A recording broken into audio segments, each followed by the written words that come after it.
Assalamualaikum warahmatullahi wabarakatuh. Di sini saya Siti Umariyah NIM 1 dari Manajemen Produksi Agribisnis kelas A. Pada kesempatan kali ini saya akan mempresentasikan terkait dengan ujian akhir semester saya yang berjudulkan dengan Manajemen Produksi Agribisnis Hilir Pengolahan Komoditas Jambu Biji sebagai ciri khas oleh-oleh pariwisata negeri atas air Desa Glagasari, Kecamatan Soko, Kabupaten Tuban. Untuk pokok pembahasannya di sini ada 4. Yang pertama adalah tentang manajemen mutu produk. Di mana manajemen mutu produk ini kita akan membahas 2 topik, yakni adalah terkait dengan keunggulan kualitas produk dibandingkan dengan produk pesaing. Dan yang kedua adalah langkah yang dilakukan untuk mendapatkan kualitas yang baik dari aspek prevention ataupun apresial. Yang kedua, kita akan membahas tentang manajemen persediaan, di mana di sini topik yang akan kita bahas juga ada 2. Yang pertama adalah tujuan untuk melakukan manajemen persediaan, dan yang kedua adanya studi kasus. Yang ketiga, kita akan membahas tentang manajemen pemeliharaan, di mana manajemen pemeliharaan ini kita akan membahas 2 topik. Yang pertama adalah bentuk pemeliharaan, baik dilakukan secara terencana maupun tidak terencana, dan yang kedua adalah manfaat yang diperoleh jika kita menerapkan manajemen pemeliharaannya. Dan yang keempat, kita akan membahas tentang kesimpulan dari ketiga pokok pembahasan tadi. Sebelum kita membahas keempat pokok pembahasan tadi, alangkah lebih baiknya kita pahami terlebih dahulu dari profil Desa Glagasari, Kecamatan Soko, Kabupaten Tubannya. Desa Glagasari ini terletak di Kecamatan Soko, Kabupaten Tuban dengan wilayah perbatasan langsung dengan aliran Sungai Bengawan Solo.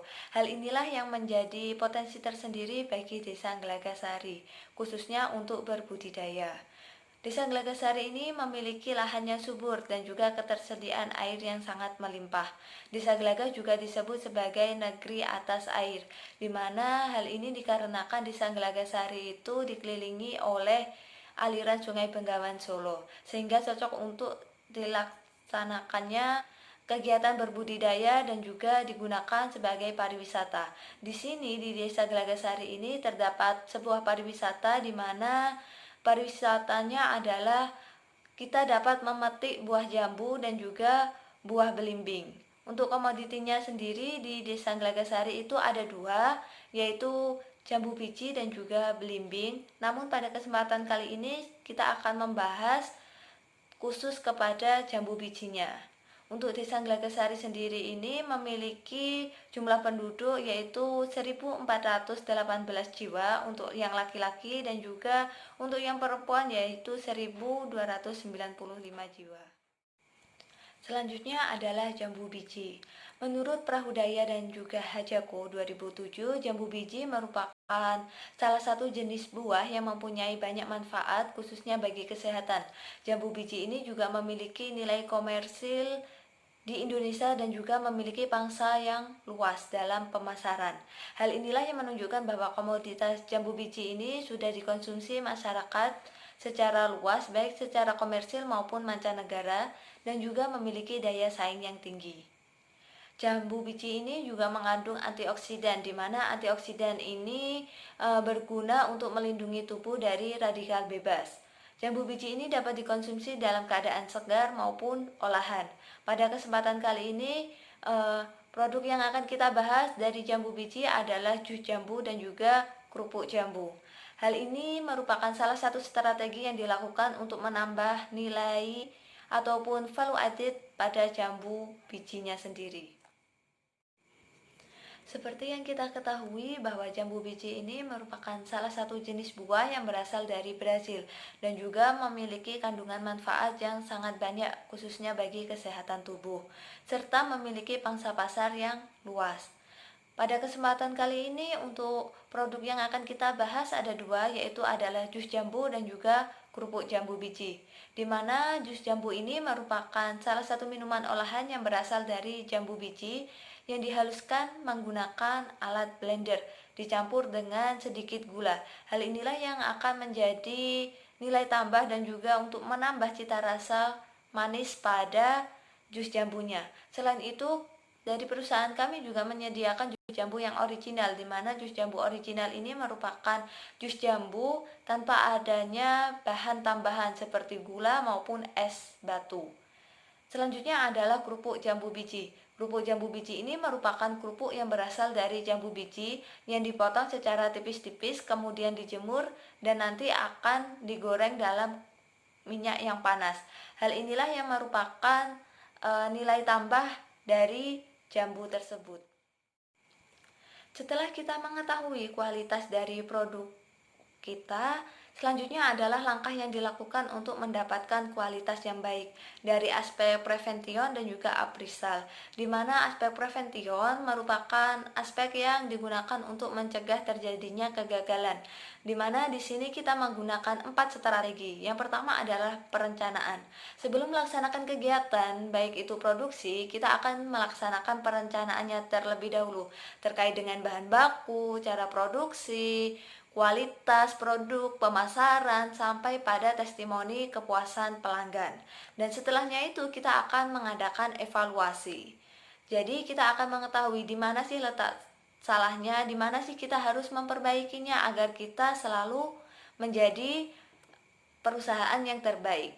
Yang kedua adalah desain produk, di mana produk kami ini menggunakan desain yang sesuai standar, di mana sesuai standarnya ini meliputi adanya nama, tempat produksi, layanan pemesanan ataupun CP, bahan yang digunakan, dan label halal, serta tanggal pembuatan dan juga masa expirednya. Selanjutnya adalah proses, di mana proses ini meliputi teknologi yang digunakan, baik itu secara berproduksinya maupun pemasarannya ataupun penyimpanannya. Dan yang terakhir yaitu informasi dan juga pelatihan. Di sini dari perusahaan kita menyediakan semacam pelatihan kepada SDM-nya kita agar mereka itu selalu bisa meningkatkan skillnya. Untuk aspek apresial ataupun pemeriksaan, di sini kita menggunakan 3 strategi. Yang pertama adalah inspeksi dan juga pengujian, yakni tindakan pemeriksaan produk yang digunakan secara aman, yang disesuaikan dengan standar yang telah ditentukan dan khususnya aman bagi kesehatan untuk dikonsumsi. Yang kedua adalah peralatan uji, di mana alat ataupun perangkat yang digunakan untuk menganalisis ataupun mengukur input yang digunakan dalam berproduksi. Misal nih, ketika jus jambunya itu ada 1 ton, itu kita harus mengasih gula itu berapa kilo gitu. Jadi akan ada perbandingan tersendiri agar kesehatan juga tetap terjaga. Dan yang terakhir adalah operator ataupun seseorang yang bertanggung jawab untuk mengawasi jalannya kegiatan produksi dengan cara melakukan pemantauan kepada karyawan dan juga proses produksinya. Untuk pokok pembahasannya di sini ada 4. Yang pertama adalah tentang manajemen mutu produk, di mana manajemen mutu produk ini kita akan membahas 2 topik, yakni adalah terkait dengan keunggulan kualitas produk dibandingkan dengan produk pesaing. Dan yang kedua adalah langkah yang dilakukan untuk mendapatkan kualitas yang baik dari aspek prevention ataupun apresial. Yang kedua, kita akan membahas tentang manajemen persediaan, di mana di sini topik yang akan kita bahas juga ada 2. Yang pertama adalah tujuan untuk melakukan manajemen persediaan, dan yang kedua adanya studi kasus. Yang ketiga, kita akan membahas tentang manajemen pemeliharaan, di mana manajemen pemeliharaan ini kita akan membahas 2 topik. Yang pertama adalah bentuk pemeliharaan, baik dilakukan secara terencana maupun tidak terencana, dan yang kedua adalah manfaat yang diperoleh jika kita menerapkan manajemen pemeliharaannya. Dan yang keempat, kita akan membahas tentang kesimpulan dari ketiga pokok pembahasan tadi. Topik pembahasan selanjutnya yaitu tentang manajemen persediaan. Sebelum kita mengetahui tujuan manajemen persediaan, alangkah lebih baiknya kita mengetahui terlebih dahulu manajemen persediaan itu apa sih gitu. Jadi manajemen persediaan adalah kegiatan mengatur, mengelola akan ketersediaan bahan baku, khususnya ini jambu biji, terus juga bahan proses, itu ketika kerupuk yang belum digoreng tetapi sudah dijemur dalam keadaan kering, dan juga bahan siap jadi ataupun bahan jadi, di mana bahan jadi ini berupa kerupuk yang sudah siap untuk dimakan. Tujuan dari manajemen persediaannya sendiri ada 4. Yang pertama adalah untuk melakukan persediaan bahan baku secara optimal. Jadi kita akan mengetahui kapan sih kita harus melakukan persediaan bahan baku agar bahan bakunya kita itu secara optimal. Yang kedua adalah mampu memastikan kapan stok persediaan bahan baku akan habis. Jadi semisal pada hari ini kita menyetok 1 ton. Nah, kita akan mengetahui kapan sih kita harus menyetok lagi karena persediaan bahan baku akan habis. Yang ketiga, kita akan mengetahui kapan sih kita harus melakukan pemesanan ulang terhadap bahan bakunya. Dan yang keempat adalah menyediakan persediaan yang dibutuhkan dengan biaya yang minimum. Selanjutnya adalah contoh dari studi kasus, di mana diketahui bahwa nilai S yaitu 150, O itu 10.000 kg, C itu 15% dari harga jambu, di mana C itu merupakan biaya simpan, dan P harga jambunya sendiri itu 15.000 per kilogramnya. Kita akan mengetahui kuantitas pemesanan optimal ataupun EOQ dan juga biaya persediaan pada titik terendah. Yang pertama, kita akan mengetahui terlebih dahulu tentang EOQ. EOQ dapat dicari dengan rumus akar dari 2 dikalikan S dikalikan O dibagikan dengan C, di mana selanjutnya adalah akar dari 2 dikalikan 150 yaitu berupa S dan juga 10.000 berupa O-nya dibagikan dengan 2.250 yang merupakan nilai C. 2.250 ini diperoleh dari mana sih gitu? 2.250 ini diperoleh dari 15% dari harga jambu yaitu 15.000. Sehingga ketemulah akar dari 3 juta dibagikan dengan 2.250. Sehingga ketemu akar 1.333,333 dan ketemulah hasilnya yaitu 35,515. Sehingga dapat disimpulkan bahwa EOQ merupakan nilainya 35,515. Selanjutnya adalah biaya persediaan. Biaya persediaan di sini kita bisa mencarinya dengan rumus biaya pesan ditambah dengan biaya simpan. Biaya pesannya sendiri yaitu bisa dicari dengan rumus S dikalikan O dibagikan dengan Q, di mana nilainya 150 dikalikan 10.000 dibagikan dengan 35,515 ditambah dengan biaya simpan. Biaya simpan ini dapat dicari dengan rumus C dikalikan Q per 2, di mana C-nya yaitu 2.250 tadi dikalikan dengan 35,515 dibagikan dengan 2, sehingga ketemulah 41.079,9 ditambah dengan 41.079,375, sehingga ketemulah 82.158,384. Selanjutnya adalah total biaya penyimpanan ataupun TLC, di mana sebelum mencari TLC kita juga harus mencari biaya safety stock terlebih dahulu. Untuk mencari safety stocknya yaitu nilai C dikalikan P dikalikan dengan safety stocknya, di mana safety stocknya di sini saya menggunakan 50.000, sehingga 0,15 itu dikalikan dengan 15.000 dikali dengan 50.000 sehingga ketemulah 112.500.000.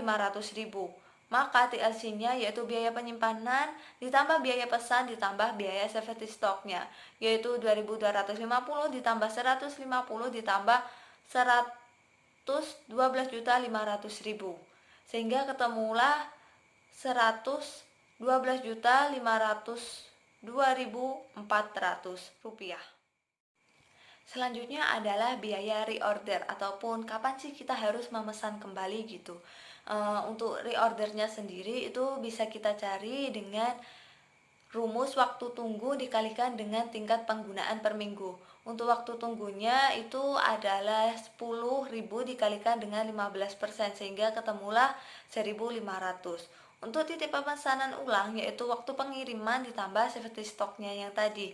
Untuk waktu pengirimannya yaitu 2 minggu dikalikan 1.500 ditambah 50.000 sehingga ketemulah 3.000 ditambah 50.000 dan hasilnya adalah 53.000. Untuk pemesanan ulang dalam 1 tahun yaitu O dibagikan dengan EOQ, di mana 10.000 dibagikan dengan 35,515 sehingga ketemulah 273,860 kali, sehingga perusahaan itu akan repeat order kepada bahan bakunya yaitu 273,860 kali dalam 1 tahunnya. Selanjutnya adalah manajemen pemeliharaan. Sebenarnya manajemen pemeliharaan itu apa sih gitu? Manajemen pemeliharaan ataupun maintenance merupakan kegiatan yang berhubungan dengan menjaga, memelihara, dan juga mengelola khususnya di suatu mesin. Dalam manajemen pemeliharaan kita mengenal istilah 6 kerugian, di mana 6 kerugian ini meliputi kerusakan peralatan, persiapan peralatan, gangguan kecil, dan juga menganggur, terus kecepatan yang rendah, cacat produk dalam proses, dan juga hasil yang rendah. Dalam manajemen pemeliharaan ini dibagi menjadi dua, yaitu manajemen pemeliharaan terencana dan yang kedua, manajemen pemeliharaan tidak terencana. Manajemen pemeliharaan terencana merupakan suatu pemeliharaan yang telah dijadwalkan dan juga berorientasi pada masa depan, yakni untuk memperoleh profit yang maksimal. Hal ini digunakan untuk menghindari terjadinya kesalahan. Jadi pemeliharaan terencana itu sudah kita jadwalkan dan juga sudah masuk kepada anggaran. Di sini bertujuan agar mesin itu tidak rusak sehingga kita akan selalu memperoleh profit yang maksimal. Untuk pemeliharaan terencana di sini ada dua, yaitu pemeliharaan pencegahan dan juga korektif. Di mana pemeliharaan pencegahan yaitu bentuk pemeliharaan dengan cara menjadwalkan dalam periode. Jadi setiap tahunnya itu selalu ada anggaran tersendiri untuk melakukan pemeliharaan khususnya untuk pencegahan kerusakan. Dan yang kedua yaitu adalah pemeliharaan korektif ataupun perbaikan, di mana perbaikan ini dilakukan karena kerusakan. Yang kedua adalah pemeliharaan yang tidak terencana, yaitu perencanaan yang terjadi karena adanya kerusakan di luar dugaan, sehingga biasanya pemeliharaan tidak terencana itu selalu mendadak dan juga bersifat darurat, sehingga perlu segera untuk dilaksanakan pemeliharaan. Untuk bentuk pemeliharaan yang diterapkan pada perusahaan kami, di sini kita menggunakan 5 bentuk pemeliharaan, di mana yang pertama adalah preventive maintenance, di mana merupakan perawatan yang dilakukan untuk mencegah terjadinya kerusakan, khususnya kepada mesin. Yang kedua yaitu predictive maintenance, di mana perawatan yang dilakukan untuk mengetahui terjadinya perubahan ataupun kelainan kondisi fisik ataupun fungsi dan juga sistem peralatannya. Jadi di sini predictive maintenance ini digunakan untuk mengetahui terjadinya kapan sih kelainan ataupun kemungkinan dari alat itu akan rusak. Ataupun kita juga akan mengetahui umur ekonomis dari peralatan tersebut. Yang ketiga yaitu perawatan mandiri, di mana perawatan mandiri yaitu dilakukan secara mandiri dan juga melibatkan oleh operator dan juga departemen perawatan. Jadi perusahaan kami tersendiri memiliki departemen perawatan dan juga operator, di mana di sini gunanya adalah untuk merawat secara mandiri terkait dengan adanya kerusakan pada mesin yang digunakan untuk berproduksi. Yang keempat adalah perawatan berjalan, di mana perawatan berjalan ini merupakan peralatan yang dilakukan ketika mesin itu sedang bekerja. Dan yang kelima adalah perawatan darurat, yaitu perawatan yang dilakukan secara mendadak dan juga bersifat mendesak. Alasan tersendiri dari perusahaan kami kenapa sih memilih 5 bentuk dari perawatan di samping, yakni adalah khususnya untuk menghindari dari kejadian 6 kerugian yang telah disebutkan di awal tadi, yaitu kerusakan peralatan, persiapan peralatan, gangguan kecil dan juga menganggur, kecepatan rendah, cacat produk dan juga mampu menghasilkan hasil yang rendah. Selain itu, strategi yang dilakukan yaitu untuk mendukung kinerja perawatan, yakni dengan menerapkan yang pertama adalah pemilihan tenaga kerja yang terampil, di mana pemilihan tenaga kerja yang terampil ini bersifat penting khususnya dalam kegiatan bentuk pemeliharaan. Yang kedua adalah pihak teknik yang berpengalaman. Jadi perusahaan kami ini hanya menerima orang-orang yang sudah berpengalaman ataupun yang berkompeten dalam bidangnya. Sehingga untuk orang-orang yang tidak memiliki soft skill pada bidangnya, maka itu akan sangat merugikan dan juga khususnya nanti akan merugikan dirinya sendiri. Terus selanjutnya adalah adanya kerjasama dan juga koordinasi yang baik antar semua pegawai perawatan. Manfaat yang diperoleh dalam penerapan manajemen pemeliharaan ini, yang pertama adalah kita dapat mampu mengetahui umur ekonomis dari suatu aset. Jadi kita akan mengetahui kapan sih aset kita itu akan bersifat lebih rendah, terus kapan sih masa aktif dan juga umur ekonomisnya, sehingga kita mampu berproduksi secara maksimal. Yang kedua yaitu menjamin ketersediaan ataupun optimum peralatan yang digunakan untuk mendapatkan laba yang maksimum. Yang ketiga adalah menjamin kesiapan operasional dari seluruh peralatan yang diperlukan. Yang keempat yaitu menjamin keselamatan tenaga kerjanya. Jadi ketika kita sudah melakukan manajemen pemeliharaan, otomatis alat tersebut juga akan bersifat masih nyaman dan juga masih kuat, sehingga kita tidak perlu meragukan ataupun mencemaskan kapan akan adanya kejadian yang tak terduga, sehingga kita mampu menjamin keselamatan bagi tenaga kerjanya. Selain itu, kita juga memaksimumkan ketersediaan peralatan ketika peralatan lama itu tidak digunakan ataupun downtime, seperti itu. Dari pemaparan keempat topik pembahasan tadi dapat disimpulkan bahwa Desa Gelaga ini memiliki lahan yang subur dan juga ketersediaan air yang sangat melimpah. Desa Gelaga juga disebut sebagai negeri di atas air karena letaknya yang dikelilingi oleh aliran Sungai Bengawan Solo. Sehingga Desa Gelaga ini cocok digunakan untuk berbudidaya dan juga untuk berpariwisata. Komoditi unggulannya di sini yang kita gunakan adalah jambu biji dengan olahan kerupuk jambu dan juga jus jambu. Dan juga diperlukan adanya manajemen mutu, manajemen persediaan dan juga manajemen peralatan dalam kegiatan berproduksi. Dan ini teman-teman bisa melihat ini adalah referensi yang saya gunakan dalam kegiatan pemaparan presentasi dari ujian akhir semester MPA ini. Jadi cukup sekian pemaparan dari presentasi saya, kurang lebihnya mohon maaf. Wassalamualaikum warahmatullahi wabarakatuh.